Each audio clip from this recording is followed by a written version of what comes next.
Nombre del entrevistado: Dr. Andrés Salazar. Perfil: emprendedor e investigador en innovación y comportamiento del consumidor. Ha trabajado con startups y grandes empresas aplicando el método Jobs to be Done en América Latina. Profesor en universidades de la región, ayudando a estudiantes a comprender el valor del emprendimiento. Ha asesorado proyectos de salud y nutrición, entendiendo cómo se aplican estos conceptos en el mercado.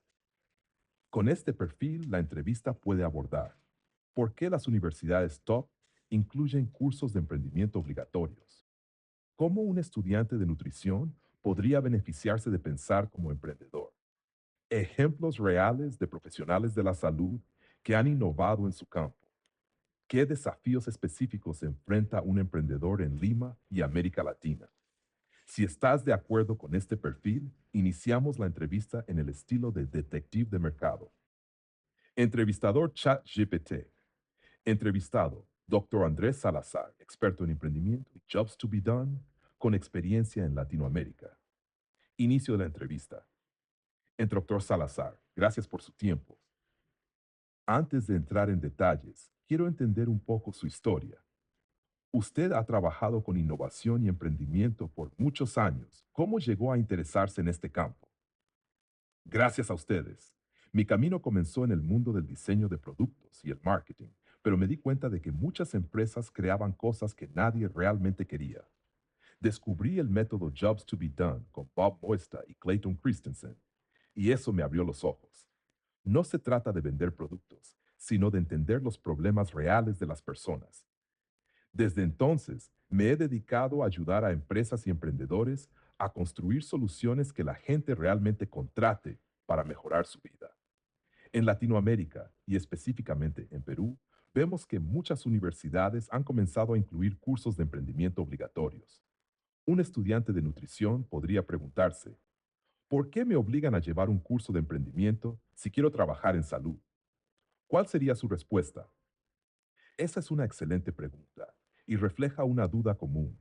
Lo primero que diría es que el emprendimiento no es solo crear una empresa, sino aprender a pensar de manera independiente, resolver problemas y crear valor. Un nutricionista no solo trabaja en hospitales o clínicas, también puede innovar en la industria alimentaria, abrir su propia consulta o desarrollar productos que ayuden a mejorar la salud de las personas. Aprender a identificar oportunidades y estructurar soluciones es clave sin importar la profesión. Digamos que este estudiante sigue sin estar convencido. Piensa: pero yo solo quiero ayudar a la gente con su alimentación, no ser empresario.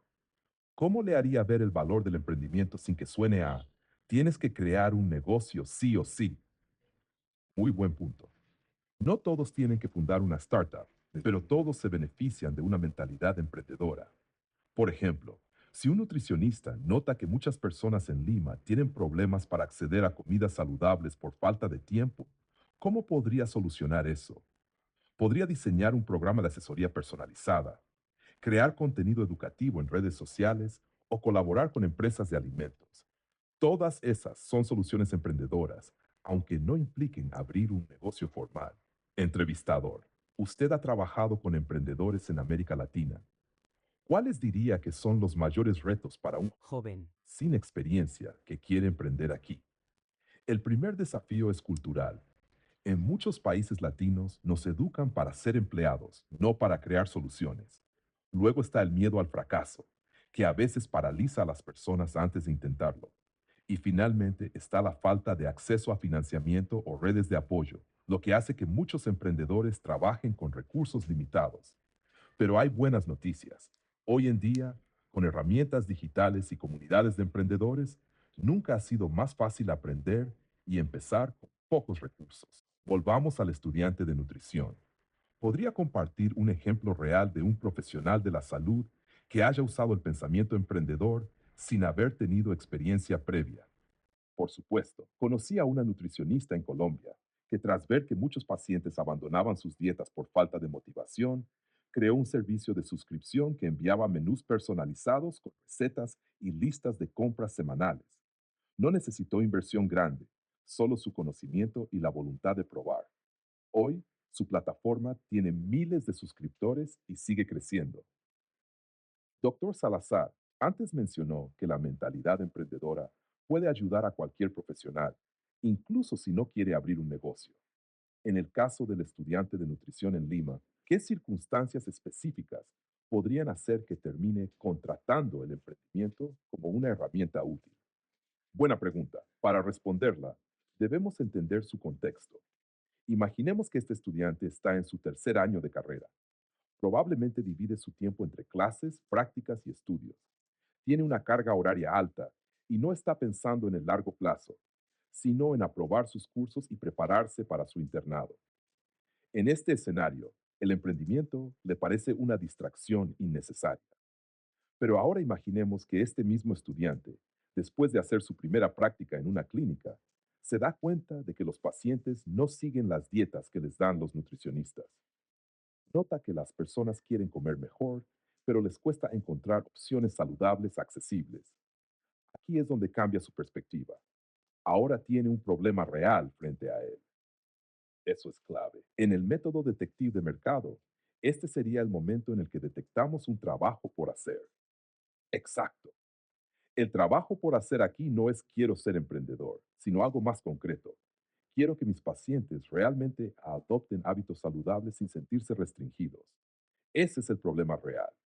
Y en ese momento, el emprendimiento deja de ser una materia abstracta y se convierte en una herramienta práctica para diseñar una solución. Entonces, en lugar de enseñarle emprendimiento como un concepto teórico, deberíamos ayudarle a descubrir problemas reales en su entorno. ¿Es así como deberíamos estructurar el aprendizaje? Sí. En lugar de decirle, aprende a hacer un plan de negocios, podríamos desafiarlo a observar su entorno y preguntarse, ¿qué obstáculos enfrentan las personas para mejorar su alimentación? Si encuentra un problema que le importe, la motivación para aprender emprendimiento vendrá sola. Hablamos antes sobre comparar alternativas en el método detective de mercado. Si este estudiante quiere mejorar la alimentación de las personas, ¿qué otras soluciones existen y por qué podría elegir una U otra. buena observación? Supongamos que este estudiante detecta que muchas personas quieren comer saludable, pero no tienen tiempo para cocinar. ¿Cuáles son las soluciones actuales? Opción uno: dietas tradicionales con asesoría nutricional. Problema, la gente no las sigue. Opción 2: restaurantes saludables. Problema, caros o poco accesibles. Opción 3: apps de recetas. Problema, requieren motivación y planificación previa. Aquí es donde entra la creatividad emprendedora. Si el estudiante analiza estas opciones, puede preguntarse, ¿y si hubiera una forma más fácil para que las personas coman bien sin tener que planificar tanto? Tal vez su solución sea un servicio de suscripción de comidas balanceadas o alianzas con mercados locales para entregar ingredientes premedidos. Con recetas rápidas. Y en este punto llegamos a otro principio clave del método: detectar señales de se busca ayuda en el consumidor. Exacto. ¿Cómo sabemos que hay una oportunidad de innovación? Porque las personas ya están tratando de resolver el problema de alguna forma, aunque sea de manera ineficiente. Si ves a alguien cocinando los domingos para toda la semana porque no tiene tiempo de hacerlo a diario, eso es una señal. Si ves a alguien buscando snacks más o menos saludables en una tienda de conveniencia, eso también es una señal. Entonces, para que el curso de emprendimiento realmente le sirva a este estudiante, no basta con enseñarle teoría. Hay que ponerlo en contacto con problemas reales y ayudarlo a identificar estas señales en su entorno. Exactamente. El aprendizaje viene cuando deja de pensar en emprendimiento como crear una empresa y empieza a verlo como una forma de resolver problemas que le importan. Entre Doctor Salazar, hemos hablado de cómo el emprendimiento puede ser una herramienta útil para resolver problemas, pero hay un gran obstáculo para muchos jóvenes: el miedo al fracaso. ¿Por qué cree que esto es tan común, especialmente en Latinoamérica? El miedo al fracaso es universal, pero en Latinoamérica tiene raíces culturales muy profundas. Desde pequeños nos enseñan que equivocarse es algo malo, que hay que evitar el error a toda costa. En la escuela, si fallas en un examen, es un problema. En casa, muchas veces nos dicen que tomemos el camino seguro en lugar de arriesgarnos. Esto crea una mentalidad donde el fracaso no se ve como una parte del aprendizaje, sino como una señal de que no eres lo suficientemente bueno. Eso es cierto. ¿Y cómo se relaciona esto con el miedo a emprender sin experiencia? Si toda tu vida te han dicho que el fracaso es malo, entonces lanzar un emprendimiento sin experiencia parece una locura. El estudiante de nutrición que mencionamos antes podría pensar, no sé nada de negocios. Si lo intento y me va mal, será una pérdida de tiempo y dinero. Pero esta es una creencia equivocada. ¿Por qué lo dice? Porque la verdad es que nadie tiene experiencia la primera vez que emprende. Ni siquiera los grandes emprendedores que hoy son exitosos. Steve Jobs, Elon Musk, Bob Mosta, todos empezaron sin saber si sus ideas funcionarían. Si aplicamos el método Detective de mercado, ¿cómo podríamos ayudar a alguien a superar este miedo al fracaso? Veamos qué nos dice el método. 1. Remarcar el fracaso como aprendizaje. En lugar de preguntarnos, ¿y si fracaso? Podemos preguntar, ¿qué necesito aprender para que esto funcione? Si el estudiante de nutrición prueba una idea y no funciona, no significa que sea un fracaso total. Significa que ahora sabe qué no funciona y puede ajustar su enfoque. 2. Empezar pequeño y probar hipótesis. El miedo viene de pensar que emprender significa invertir mucho dinero y arriesgar todo. Pero con el método detective de mercado, empezamos con entrevistas y experimentos pequeños. Ejemplo, en lugar de abrir una empresa de comida saludable, el estudiante podría empezar vendiendo planes nutricionales a conocidos y ver si hay demanda. 3. Observar a otros que lo han hecho antes. Si el estudiante conoce a alguien que emprendió sin experiencia y tuvo éxito, su miedo disminuirá. Por eso, el networking y los casos de estudio son tan importantes. 4. Buscar señales de se busca ayuda. Si el estudiante ve que muchas personas tienen problemas con su alimentación y buscan soluciones, eso es una señal de oportunidad. Y si las soluciones actuales no son perfectas, entonces hay espacio para innovar sin tanto miedo. Entonces lo importante no es evitar el miedo, sino actuar a pesar de él. El miedo siempre estará ahí, pero si lo vemos como una señal de que estamos aprendiendo algo nuevo, entonces deja de ser un obstáculo y se convierte en un aliado. El Dr. Salazar. Algo que me queda claro en nuestra conversación es que emprender sin experiencia no significa lanzarse al vacío sin rumbo. Usted ha mencionado que hay una estructura detrás, aunque pueda parecer caótico al inicio. ¿Cómo explicaría esta diferencia? Es un punto fundamental. Muchas personas piensan que los emprendedores exitosos simplemente se arriesgan y esperan que todo salga bien, pero la realidad es diferente. Los buenos emprendedores experimentan de manera estructurada. Imagínalo como cocinar sin receta. Si nunca has cocinado antes y simplemente mezclas ingredientes al azar, lo más probable es que el plato salga mal. Pero si pruebas una receta básica, ajustas según el sabor y poco a poco entiendes qué funciona, entonces cada vez mejorarás más. El emprendimiento funciona de manera similar. Emprender con pocos recursos no es al azar, es un proceso estructurado. 1. Identificar un problema real antes de invertir dinero. No se trata de tener una gran idea y luego ver si funciona. Se trata de encontrar un problema que la gente ya está tratando de solucionar, incluso de forma ineficiente. Ejemplo, un estudiante de nutrición puede notar que muchas personas en Lima quieren comer saludable, pero no saben qué comprar en el mercado. Eso es un problema real. 2. Construir una primera versión simple de la solución. MVP o producto mínimo viable.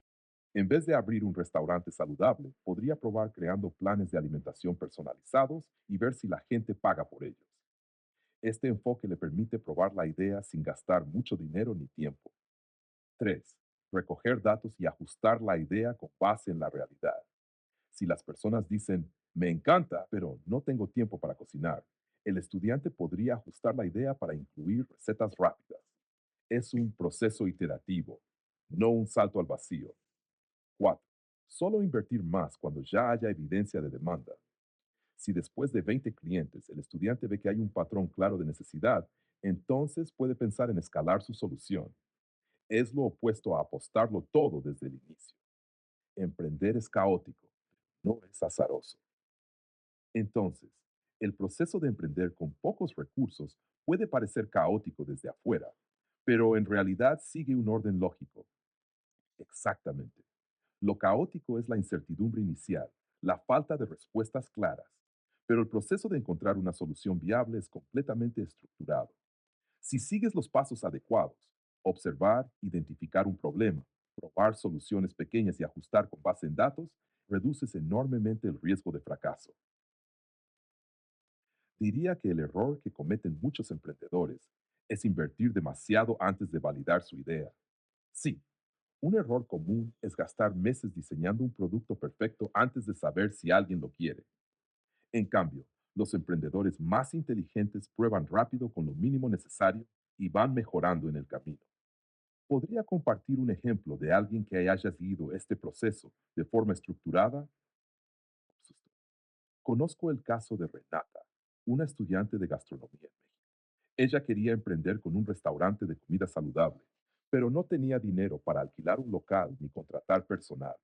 En lugar de pedir un préstamo grande, hizo lo siguiente. Identificó un problema. Notó que muchos jóvenes querían comer saludable, pero no tenían tiempo para cocinar. Probó con una versión mínima.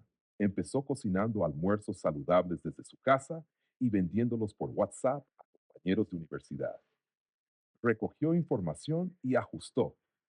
Se dio cuenta de que la gente prefería platos listos para calentar en microondas, así que cambió su modelo de entrega. Escaló con más confianza. Cuando ya tenía clientes constantes, invirtió en alquilar una cocina compartida y ampliar su menú. Hoy en día tiene un negocio rentable y sigue expandiéndose. Doctor Salazar, en el método detective de Mercavi Duncan, menciona que el primer paso es imaginar lo que vamos a investigar, pero también insiste en entrar con una mente de principiante. A primera vista, esto suena contradictorio. ¿Cómo se equilibra la necesidad de hipótesis con la apertura a lo inesperado? Es una gran pregunta y a primera vista parece una paradoja, pero en realidad no hay contradicción. Lo que Duncan plantea es que antes de comenzar una investigación necesitamos un marco de referencia. No podemos investigar el vacío. Necesitamos una idea preliminar de lo que buscamos, pero al mismo tiempo debemos evitar enamorarnos de nuestras hipótesis iniciales. Imagina que eres un arqueólogo explorando una zona inexplorada. Antes de empezar a cavar, necesitas hacer un mapa basado en lo que ya sabes, el tipo de terreno, las culturas que vivieron allí, las herramientas que usaban. Sin embargo, si encuentras algo inesperado mientras excavas, no puedes ignorarlo solo porque no encaja con tu teoría inicial. Debes estar dispuesto a ajustarte a la evidencia. ¿Cómo funciona el balance entre hipótesis y mente de principiante? Uno, imaginar. Construir un marco de referencia inicial. Antes de entrevistar a alguien, debemos hacernos preguntas básicas. ¿Quién es el usuario? ¿Qué problema podría estar tratando de resolver? ¿Cuáles son las soluciones actuales en el mercado? Esto nos ayuda a formular nuestras primeras hipótesis. 2. No casarnos con nuestras ideas iniciales. Entramos en la investigación con la mentalidad de que nuestras hipótesis podrían estar equivocadas. Debemos permitir que la realidad nos sorprenda y nos lleve en direcciones inesperadas.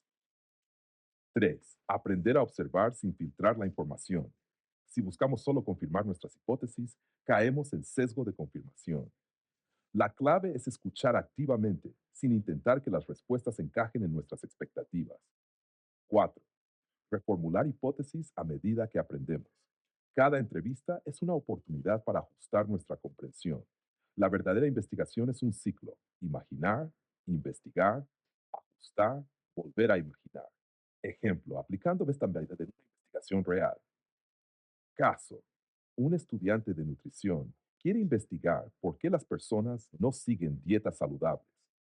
Fase de imaginación antes de investigar. Hipótesis. Las personas no siguen dietas porque no tienen suficiente información sobre nutrición. Suposición. Si les enseñamos más sobre alimentación saludable, cambiarán sus hábitos. Fase de exploración. Entrevistas con usuarios. Descubre que el problema no es la falta de información, sino la falta de tiempo para cocinar. Se da cuenta de que las personas ya saben qué deben comer, pero priorizan conveniencia sobre salud. 3. Fase de ajuste. Reformular hipótesis. Nueva hipótesis. El problema no es la educación, sino la accesibilidad a opciones saludables rápidas. Ahora puede investigar soluciones enfocadas en conveniencia en lugar de educación nutricional. Conclusión, no es una contradicción, es una estrategia. Imaginar es un punto de partida, no una verdad absoluta. La mente de principiante nos ayuda a aceptar cuando nuestras hipótesis están equivocadas. El objetivo no es validar ideas, sino descubrir la verdad a través de la investigación. Doctor Salazar, supongamos que un estudiante de nutrición en Lima escucha todo lo que hemos hablado sobre emprendimiento, pero sigue pensando, hacer un proyecto de emprendimiento en grupo por 4 meses es demasiado trabajo, me genera ansiedad y no veo cómo esto me va a servir en mi profesión en el futuro. ¿Qué le diría a ese estudiante? Es una reacción completamente válida. Mucha gente siente lo mismo cuando enfrenta algo fuera de su zona de confort. Así que lo primero que diría es, no estás solo. A casi nadie le emociona hacer entrevistas, debatir con compañeros o hacer prestaciones al inicio. Lo que cambia la perspectiva es la experiencia misma. Ahora, si hablamos de utilidad en su profesión, lo invitaría a hacer un pequeño ejercicio mental. Imagínate en 5 años, terminaste tu carrera y estás trabajando como nutricionista. Crees que ya no tendrás que enfrentarte a situaciones similares, pero la realidad es que tendrás que hablar con personas todo el tiempo. Si atiendes pacientes, tendrás que hacer entrevistas para entender sus hábitos y problemas. Si trabajas en una empresa de alimentos, tendrás que defender tus ideas con datos frente a otros profesionales. 2. Tendrás que trabajar en equipo, te guste o no. En una clínica, colaborarás con médicos y psicólogos. En un hospital, coordinarás con cocineros y personal administrativo. En una empresa, te tocará debatir ideas con marketing, producción y ventas. 3. Tendrás que vender tus ideas y presentar avances. Si investigas en nutrición, deberás convencer a otros sobre la importancia de tus hallazgos. Si quieres cambiar menús en un colegio o empresa, tendrás que justificarlo con datos y persuadir a la gente. Lo que este proyecto de emprendimiento realmente te enseña, aunque no lo notes ahora, no se trata de hacer un negocio, sino de aprender habilidades fundamentales. Entrevistar no es solo para emprendedores, es la base de cualquier profesión que trate con personas. Presentar avances cada semana te entrena para explicar ideas de forma clara y estructurada. Te prepara para el mundo real sin que te des cuenta. Crees que estás resolviendo un reto de clase, pero en realidad estás aprendiendo a identificar problemas reales y a trabajar en soluciones. En 5 años, cuando necesites convencer a un paciente, a tu jefe o a un inversionista, estas habilidades marcarán la diferencia. El miedo se supera con la práctica, no con la teoría. Es normal tener miedo a entrevistar o hablar en público, pero cada vez que lo haces, el miedo se reduce. El objetivo del curso no es que hagas el proyecto perfecto, sino que te enfrentes a situaciones que antes evitabas. Ejemplo real de cómo esto cambia vidas. Conocí a un estudiante de ingeniería que tenía exactamente esta mentalidad. Decía, no quiero hacer este proyecto, solo quiero graduarme y trabajar en una empresa. Durante el curso, le tocó entrevistar a obreros en una fábrica sobre cómo usaban una nueva tecnología. Al inicio, le aterraba hablar con ellos, pero lo hizo y descubrió algo que los ingenieros senior no habían notado. Los obreros usaban la máquina de forma diferente a lo que se había diseñado. Esa observación llevó a mejorar el diseño del producto y cuando terminó su carrera, consiguió trabajo en esa misma empresa porque demostró que sabía resolver problemas reales. Conclusión. Lo que hoy te incomoda, mañana será tu ventaja competitiva. Si solo aprendes teoría y evitas estas experiencias, te estarás limitando profesionalmente. Las habilidades que más odias desarrollar ahora, comunicación, negociación, trabajo en equipo, serán las que más te ayudarán en el futuro. En lugar de ver este proyecto como un obstáculo, míralo como un simulador de la vida real, pero sin los riesgos del mundo laboral. En Dr. Salazar, ¿qué diría a los estudiantes que aún no están convencidos? Les diría, no tienes que creerme, solo hazlo. Date la oportunidad de pasar por la experiencia y después evalúa si realmente no sirvió para nada. Estoy seguro de que cuando mires hacia atrás, verás que este fue uno de los retos que más te preparó para el futuro.